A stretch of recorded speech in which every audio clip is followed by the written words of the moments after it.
Namo tassa bhagavato arahato samma sambuddhassa. Namo tassa bhagavato arahato samma sambuddhassa. Namo tassa bhagavato arahato samma sambuddhassa. Buddhang dhammang sanghang namasami.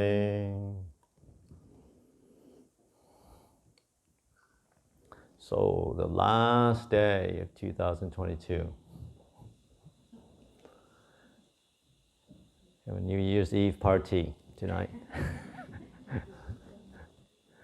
Yeah, so the two-night program, you're invited to What Buddha Dhamma's New Year's Eve party.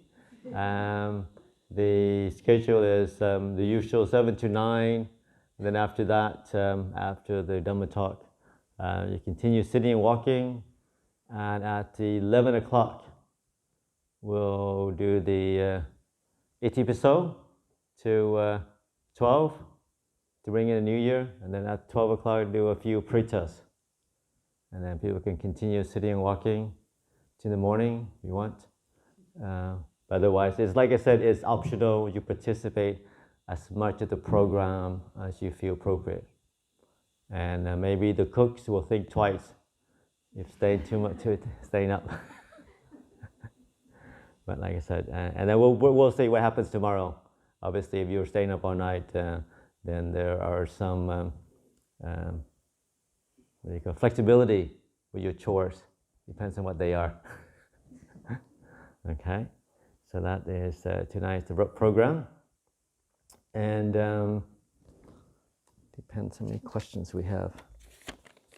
Whether I should answer the questions or go into the Dhamma talk.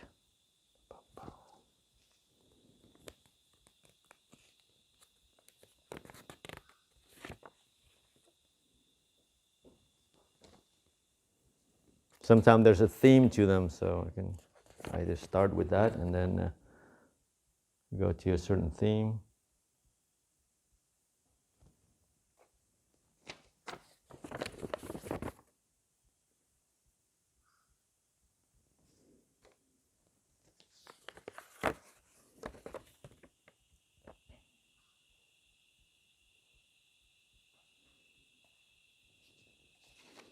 Okay, so there's a variety of questions there. Maybe I'll start off with the probably a good topic, especially if you're here for the meditation, and one that some of you might certainly hear about, be quite familiar with. It's obviously the teaching the Buddha gave on the 5 hindrances. Obviously, the 5 hindrances are what you call the obstacles to peace and stillness. When you're meditating, why doesn't the mind settle? Why aren't you with the breath the whole time? Why does it drift up to different things, right? When you're thinking, oh, you're just a bad meditator. Probably, maybe not. But these are, with anything, it's conditioned. You know, the 5 hindrances are what usually blocks you from a peaceful meditation. Or another way to look at it, the 5 hindrances are usually what moves the mind, either towards something or away from something. So you go to your sutta classes, or you've been Buddhist or gone to many retreats, you're probably familiar with them, right? First is sensual desire, kamachanda, wanting something, right? I'll explain more of that. First is sensual desire. Second is ill will, not wanting something. So those are the two major. You want to get something, or you want to get rid of something. Those are the main, and that's what moves the mind. So those are the main two obstacles to a still mind. The wanting and not wanting, basically. The other ones are more refined, but also could be part of the wanting and not wanting. The third one is sloth and torpor, feeling sleepiness because you don't want to be here. So there's a slight aversion underneath that. Or sometimes you're just tired. So that's the third hindrances to a clear, peaceful meditation. The fourth is restlessness. Also, not wanting to be here. It's hard to sit still. The body wants to move things. The mind wants to move and think and plan and judge and comment. That's restlessness. And the fifth is doubt, which is, sometimes you get caught into that. It's also a product of a mind that moves and think a lot. Am I doing the right thing? Am I in the right place? Do I have what it takes? Does he know what he's talking about? All sorts of doubts that comes into different forms, obviously. Doubts about the teacher, about the teaching, doubt about yourself. Yeah, so those are the 5 obstacles to a peaceful meditation. And you have the whole day to meditate.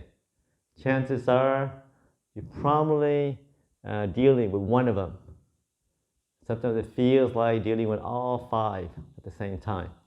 Yeah. And now that you know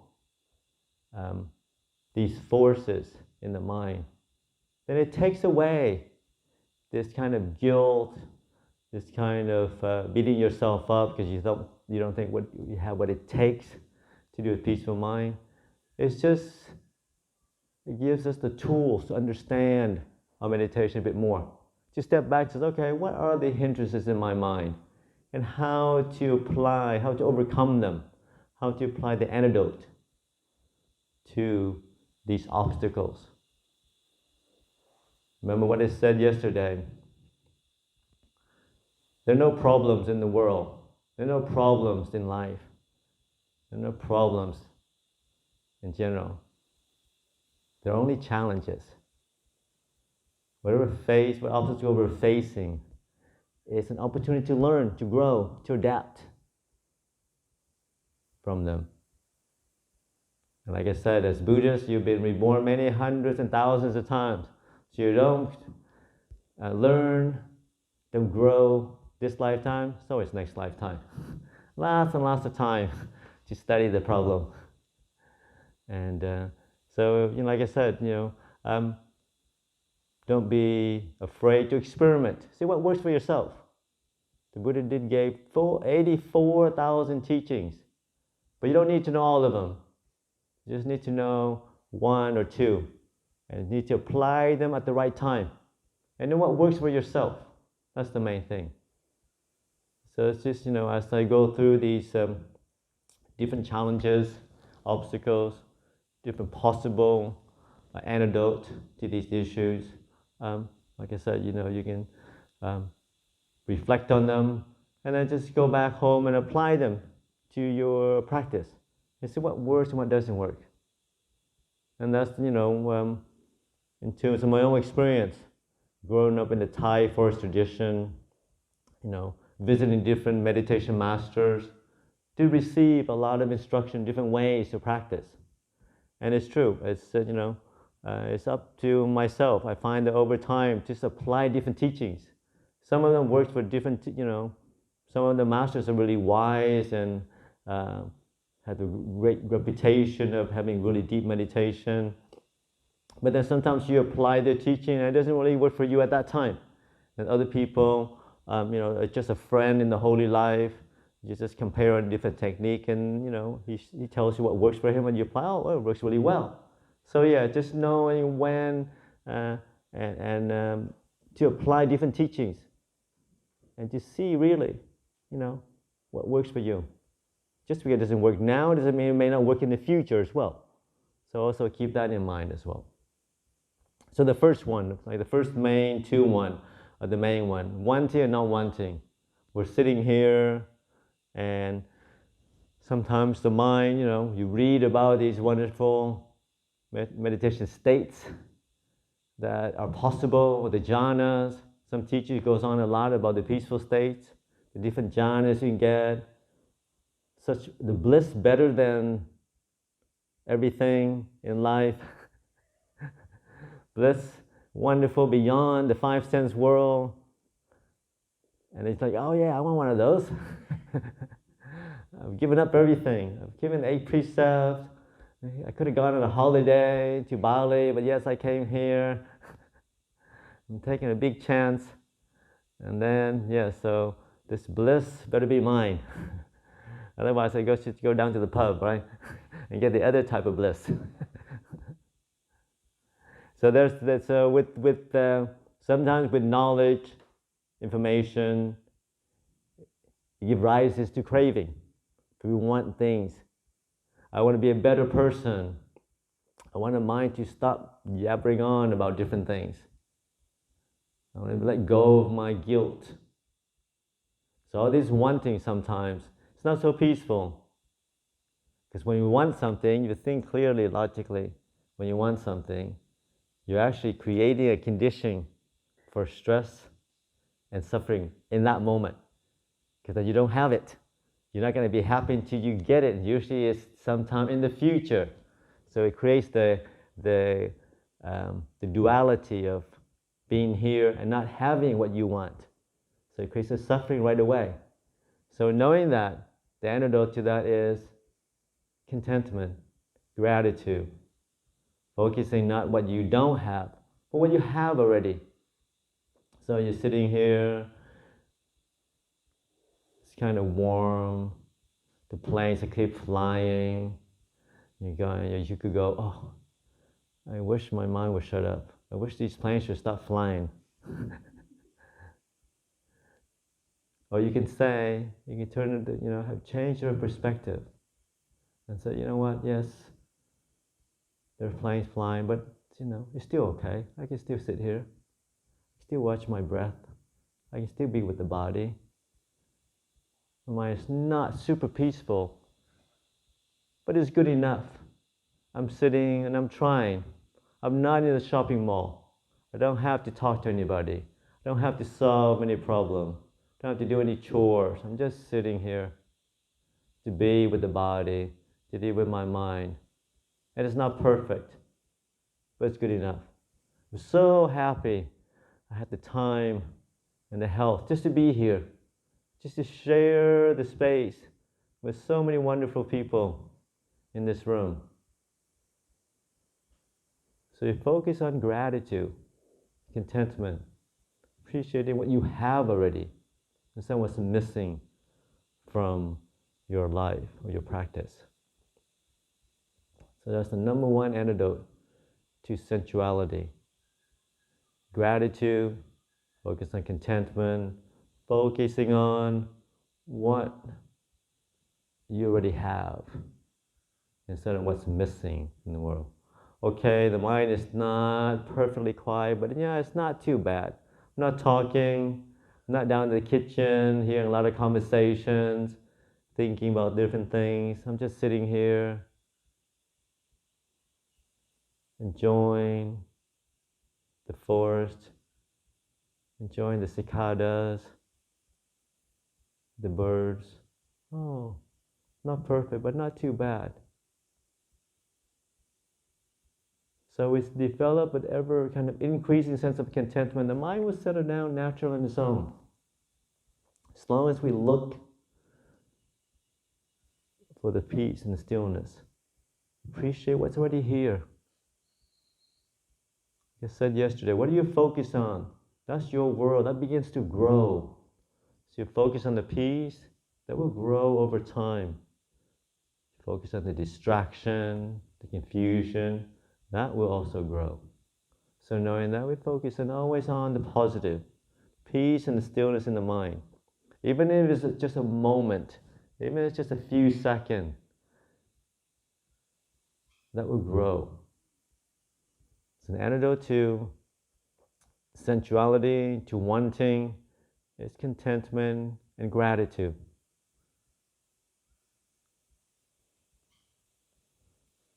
And then the second obstacles is this mirror opposite. It's a not wanting. Sitting here, it's hot, so you want it to be a bit cooler. You want to be somebody else. Or you're sitting somewhere next to someone says, oh my, this guy's breathing really loud. I want to change my seat. Let me move somewhere else. Too much people keep knocking over bottles. If you've been enough to retreat, there's always somebody knocking over some bottle somewhere every day. So you get used to it. It's like, yeah, this is what happens when you're in retreats. People knocking over things, banging into things. It's not the end of the world. So you don't focus on that. You're registered, you let it go. It's part of retreat awareness, retreat experience. So you don't look around and we fault find with other people. Just look, you feel the camaraderie. Being in a group of people of like-minded, being in a group of meditators, pursuing peace and stillness, helping, supporting each other, going the same direction. So the antidote to ill will, to fault finding, to nitpicking is a bit of acceptance, a bit of kindness, a bit of friendliness.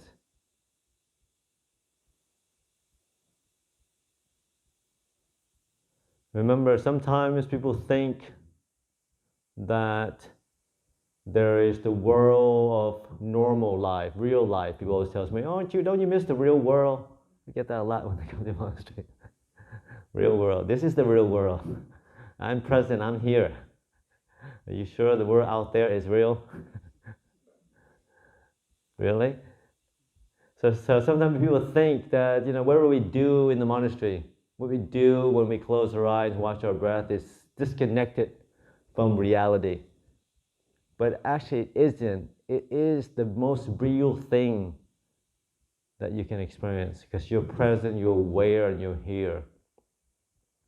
So the skills that you cultivate in meditation, skills of gratitude and contentment, skills of incline the mind towards friendliness, acceptance, are the same skills that you need to live a skillful life, a productive life, fulfilled life. So just remember that the skills that we learn in meditation are the same skills that you need to apply outside in your workplace, your job, your relationship, how you relate to other people. And this skill of non-fault finding, of friendliness, of acceptance, it's a huge skill to learn. Because sometimes we live in a world that likes to nitpick, likes to fault find. And that's always kind of red flag I always watch out for. Perfectionist, being a perfectionist. If you're a perfectionist, you're just asking for suffering. The world is never perfect. Nobody's perfect. But shouldn't we aim for that? Yes, if you want to suffer, you can aim for that. I just aim for the good enough. Not perfect, but good enough. The meditation is not perfect, but it's good enough. My body, not peak condition, but good enough. There's the usual aches, sometimes not so energetic, memory's going, but you know what? It's good enough. I can still practice. I can still sit and watch my breath. Just sit and radiate kindness, radiate friendliness to our beings. It's good enough. So the good enough mind is a very helpful attitude to have to life and into meditation. It is a great antidote to the fault-finding mind, the mind that's been irritated, ill will. It is kind of the WD-40 of life, just to kind of smooth things out, stops the door from creaking, stops the mind from creaking with irritation, with complaints. Sometimes, we're not really, just the mind can go into this mode of just, whinging, complaining. just not like a huge complaint, but just in the background of, oh, you know, I like this, oh, I don't like this, oh, this person is kind of annoying, but oh, yeah. So just a little bit of acceptance, a bit of friendliness is a great antidote to the fault-finding mind, the nitpicking mind, the mind that demands perfection in the world that is not perfect. So that's the two main obstacles, but also the two main antidote to the obstacle to peace in the mind is wanting and not wanting. The other ones are more minor, more refined, and also can be grouped in part of the first two as well. The third one, I don't see it's a huge problem, but sometimes people do face it from time to time. And because we live in a very busy world, and a lot of us are sleep deprived, then we get this from time to time when we sit. Sloth and torpor, or sleepiness, and dullness. Some people say, you know, of course I'm sleeping. You make me wake up at 3:30, come here at 4 o'clock, you turn off the light, let me close my eyes. What do you expect? Of course I'm sleeping, don't be ridiculous. And it's true, there's some truth to that. We get that a lot. People come to the monastery and they're like, But for myself anyway, I did get it because I kind of, I'm one of those hyperactive individual. Probably some would say still hyperactive. But, so the only time that I would be still and with my eyes closed is usually when I'm sleeping. So as soon as I sit down and close my eyes in the early days, I might be drifting up. I was like, oh, this is so difficult. So that's part of it. But with anything is conditioning. Over time, you will get better to get a feel for it.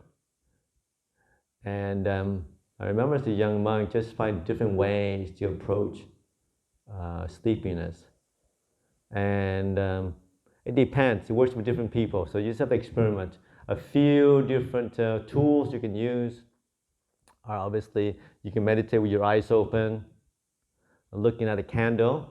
You can look at a candle behind me. That's why we light lots of candles, in case you're wondering. So we have a look and you're like, oh yeah, lots of candles out there. The other one is to do walking meditation. Yeah, change your posture. You go sit on a chair. You can do standing meditation and some walking meditation. So some people think, oh no, real meditator just sits. It's not true. The Buddhist, teaches and uses forward posture. Sitting is one of them. Standing, walking, and lying down. Generally, we don't lie down in the sala only because it's just encouraged. You're not aware of it. Encourage pointing your feet at the Buddha statue, which is not very nice, and also it's just more sloth and torpor. But I find if you're sick and you can't sit up, lying down meditation is also very useful. The only thing is just to be aware that you don't meditate in the same posture you would sleep in, that's all. Yeah, so you sleep on your back, you meditate on your side or something. But also standing meditation is also very useful as well. Because like I said, just a change of posture sometimes bring a bit of clarity into the mind, bring a bit of energy into the body as well. Yeah. So the main thing is to experiment with the different posture, the different techniques.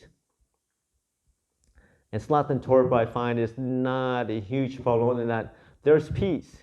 You're peaceful, but it's peace without clarity. In meditation, you want to aim for clarity. So it's like you're going down a dead end. But if you know the road well, you can just make a slight turn before you get to the dead end. And then you have both. You have peace and clarity. But it's subtle. You can't do too much. Like you say, remember early years, I would just vacillate between sloth and torpor and restlessness. As soon as I notice my sloth and torpor, I get up, jump up, and start doing walking meditation. But then walking meditation, it's a bit too much energy, so the mind starts moving around and stuff. And then when you sit down, you go sloth and torpor again. So you kind of bounce back and forth. But that's just normal, part of your meditation process to work with, to kind of fine-tune what works for yourself. And and sometimes, you are tired. You had a long day, full week, and you haven't been sleeping well. Then of course, maybe it's time, just to go have a lie down, have a rest, and then come back up again and meditate. So anything, always use your common sense, use your innate wisdom to study and to find ways to overcome different challenges in your meditation. As long as you are engaged, you're interested, want to study, learn it, eventually there's no problem, no challenge that you cannot overcome. Just take time and patience, really. As long as you don't give up, these are all passable. And if you read, and that's what I find interesting, some people get very inspired by the different meditation masters who says, oh, the first time I sat down, it went straight to the fourth jhanas. Oh, I'm like, oh, that's nice. But I'm more inspired by like Ajahn Chah's biography, where he says he had lots and lots of problems in meditation. He would sit down, he would fantasize about noodles all day long, all night long. Then after the noodles, there's all this lust coming up, and then after the lust, there's the restlessness coming up. So all these other different issues coming up during his meditation. But through faith, through kanti, through patient endurance, through wisdom, he of course overcame all of that in due time. And that's a great way, something to look at as an example. That even Ajahn Chah, the great master, didn't have it easy to begin with. He also had to overcome lots and lots of different issues that came up. So when you read the biographies of the great disciples of the Buddhas they also had different challenges, came from different backgrounds. And they did, but the main thing is they finally overcame all their obstacles to reach peace and stillness, and to reach enlightenment. So that has a great potential for each and every one of us, as long as we don't give up. Continue pursuing the path, one step at a time, one day at a time, one breath at a time. So that is sloth and torpor. I think the Buddha gave also a list of different ways to counteract sleepiness. One of it is, like I said, similar to just changing your posture, going outside and look at the stars, similar to look into a candle, wash your face, rub your earlobe. That seems to work as well, rub your earlobe a couple of times.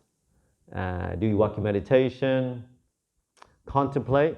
If the mind is sleepy, then just try to remember the chanting that we do, or you contemplate a certain Dhamma theme in the mind. You can chant silently to yourself, Namo tassa bhagavato arahato samma sambuddhassa. Do that as well. Yeah. So that's just a variety of techniques to always kind of approach these different obstacles that arise from time to time. And like I said, finally with all that, you tried all that, it didn't work, it means you're just tired. You go have a sleep. Because sometimes people are idealistic, like no, especially in the afternoon, I'm not going to lie down. Kruba Ajahn says not to lie down. Not all of them, but a lot of them says, don't lie down for a nap. You got to do walking meditation. You got to conquer your defilements. And then they don't lie down. But the next 4 hours, they're just kind of sloth and torpor and dull and just walking around. Whereas you just lie down for 20 minutes and you get up, you're fresh. And you can meditate and make use of the next 3 or 4 hours. So also know, sometimes it is good to experiment, like, okay, I'm not going to lie down and see what happens, and see whether the mind can cope with that, the body can cope or not.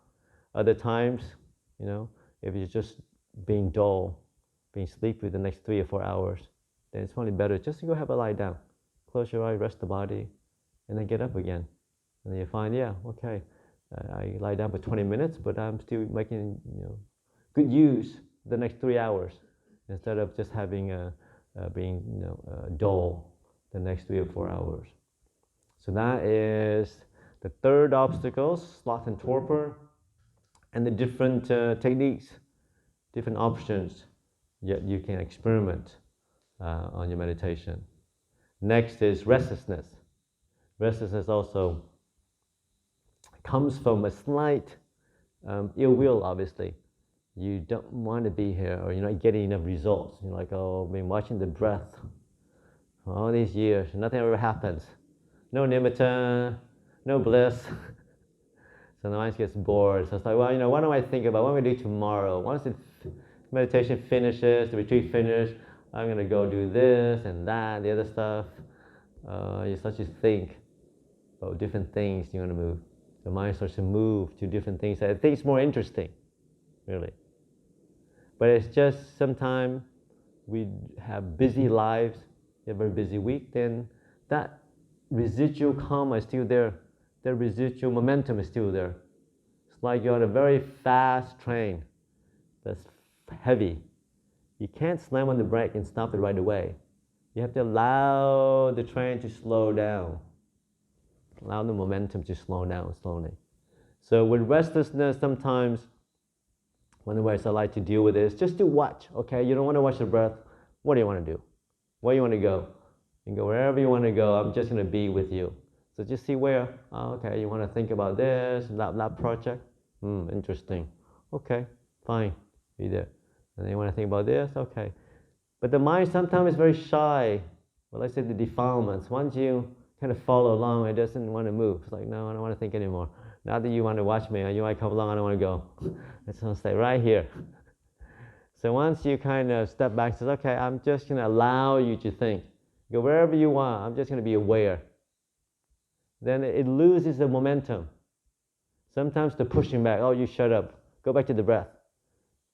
Stop thinking, go back to the breath. And you push it back, then it shoots up again. Push it back, push up. It's this kind of tug of war. We said, okay, I'm not doing that because it's not working. So I give up. You win, mind. You go wherever you want. I'm just going to let you go and be with you. Watch. And you can learn, okay, what things if I don't like the breath, what things do I want to go to? Sometimes it's also instructional.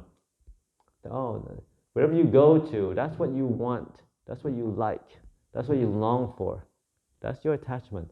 Oh, okay. I'm not attached to my work, but that's what I'm attached to. Interesting. Or you want to go to your partner, you want to go to your parents, different ways.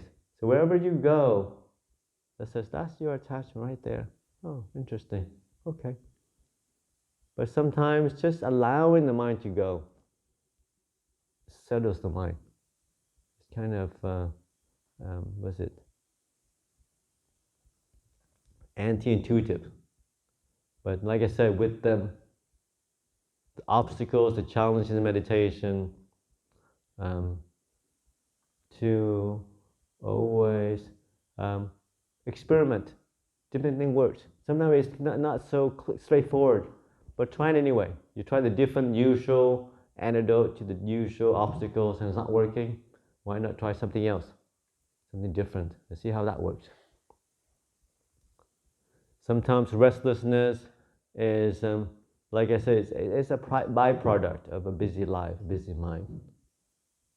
And sometimes, a lot of times, it's just patient endurance, just allowing it just to be with it. Or just a patient, like, okay, when you shoot off to the past, shoot off to the future. Sometimes just labeling, okay, I'm thinking about the future. Interesting. Oh, back to the past. Oh, interesting. Just labeling it, just staying with it. Eventually, it will slow down by itself. The more you push it and shove it around, sometimes the more it gives rise to more restlessness, a reaction from that.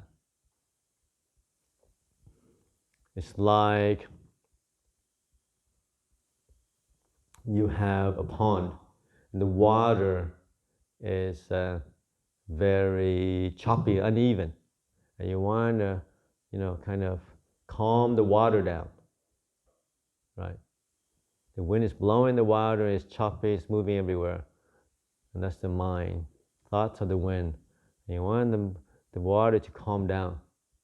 Instead of waiting for the wind to die down and the water when it dies down, the water doesn't die down right away. It takes time still to settle itself out. Instead of waiting for that water to settle itself, you stick your hand into the pond, you pat it down, like, oh, come down, come down. Well, all you're doing is making more waves, right? So sometimes a reaction to the mind creates more waves. Sometimes it's good just to, like I said, so much of the antidote is just to be acceptance. Okay, yeah, I'm restless, that's okay.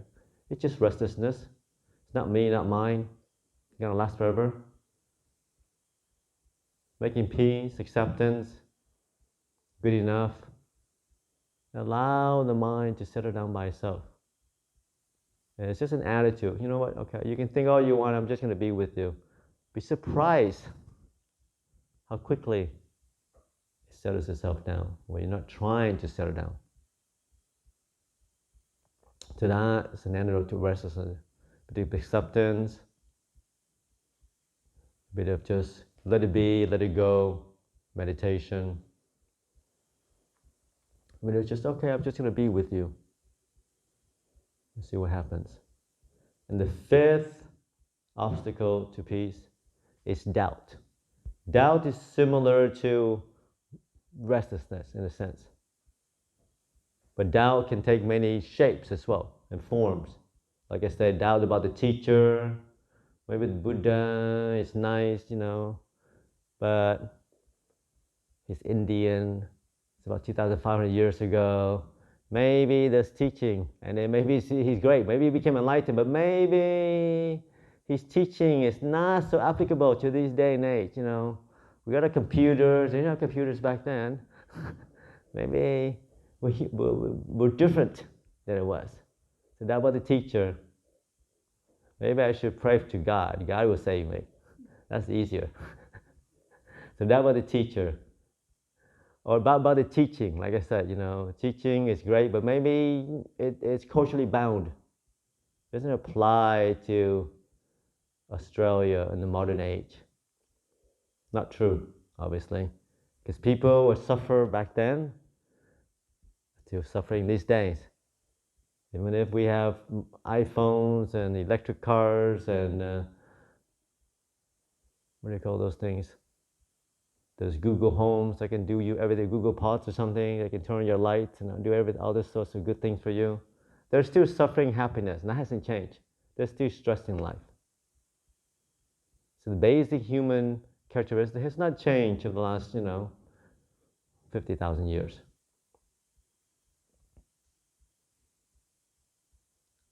And sometimes the last vestige of doubt can be doubt, self-doubt. Sometimes you get a lot. I'm sure the Buddha is enlightened. I'm sure his teaching is wonderful. I'm sure everybody here is getting jhanas and enlightenment. It's just me. I'm just hopeless. I'm just got so much bad karma built up. So evil, so terrible. That I'm the one that won't be enlightened. I won't get good meditation. I'll have to wait till the next Buddha. Sometimes there's a belief. I'll wait till the next Buddha come, and then he'll teach me. Then I'll become enlightened. But until then, I have to make good merits, and that's it. That's just doubt coming up. And doubt comes from also having a mind that thinks a lot and moves around. You notice that the more you think, the harder it is to decide on things. Too many choices, it's hard to decide what's the right path, what's the right practice. And we also use logic, and you arrive at the answers, in the certain things. But it's hard. I remember, as a stockbroker, you can never decide. You can look and research and balance the pros and the cons ad infinitum, but still doesn't allows you to decide, a yes or a no to buy or to sell in a stock. A lot of times it's just an instant. You have to decide from a gut. So sometimes too much information, you never end up. Yeah, and that's the problem. When the more information you have, the more it can confuse you, the more it can distract, and it leads to a lot of doubting. I remember I was lucky in my own spiritual search. One I wasn't intending to. And two, I was stumbled upon the Ajahn Chah tradition, where Ajahn Chah sort of said,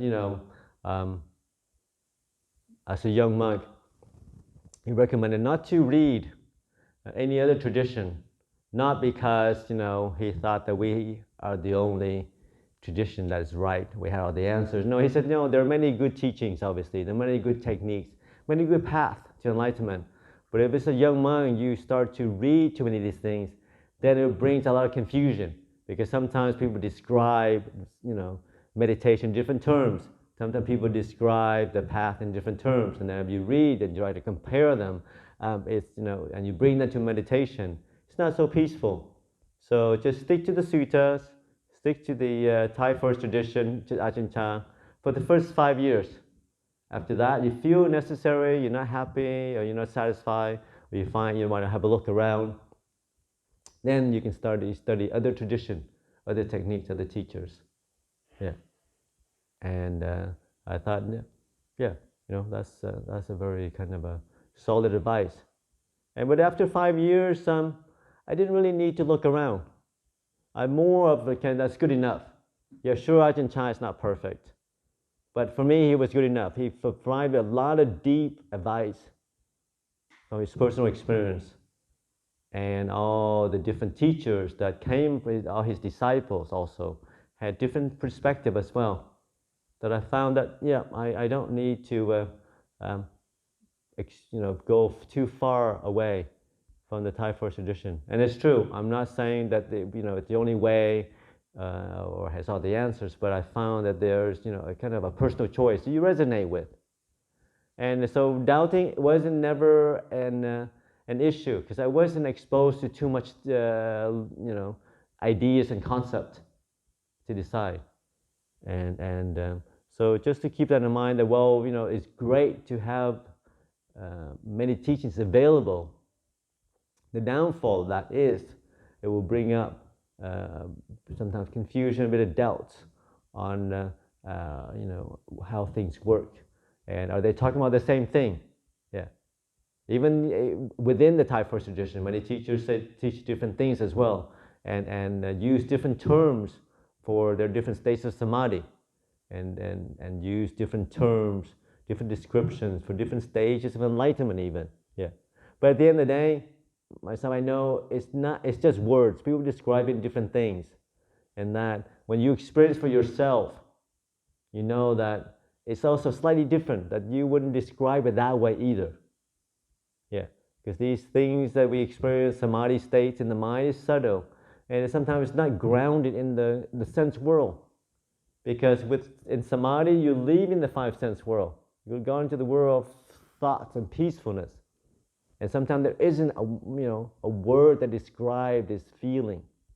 Yeah, so knowing that, don't get too caught up in the books and the words. Sometimes, this is sometimes my kind of my speech about, many people these days print books to give it out because, they read somewhere that says, the gift of Dhamma is the highest gift. So they bring lots and lots of books and they print out, the gift of Dhamma is the highest gift. But I try to remind people, Dhamma is not in the books, Dhamma is here, it's in the heart. Yeah. So lots of us read lots and lots of books, but are we any closer to the Dhamma without practice? So just keep that in mind, that the books are just pointers. Like Ajahn Brahm said, books are like menu. They only describe the dish that you're about to eat. But unless you taste them, you still don't know. Right? You have ideas of what it is, but you never know for sure. Yeah, so don't eat the menu. It says, taste the soup. Yeah, so don't get caught up too much with the book learning. Go do your practice where it's teaching, where it's pointing towards. And when you know peace inside your mind, when you know stillness inside your mind, doubt vanishes. You don't have any doubt anymore because you know for yourself what the books are saying. Even if people don't agree with you, people describe it differently. You know what peace feels like. So it doesn't matter what the book says. whether it's in accordance to your experience or not. So one experience, one moment of peace is much more powerful than 1,000 books you could read. But that's doubt. So doubt can only truly be overcome through practice, really. Until then, you just recognize as such. That's just doubt I'm having. Never mind. I'm just going to plod on, continue with my practice of harmlessness, of sila, of stillness, and of samadhi. And then one day, you know for yourself what true peace is like. So those are the 5 hindrances, the 5 obstacles to peaceful meditation that you'll face from time to time. And hopefully you have a few antidotes to try them out and see what works for yourself. Yep. So offer that for your reflection tonight.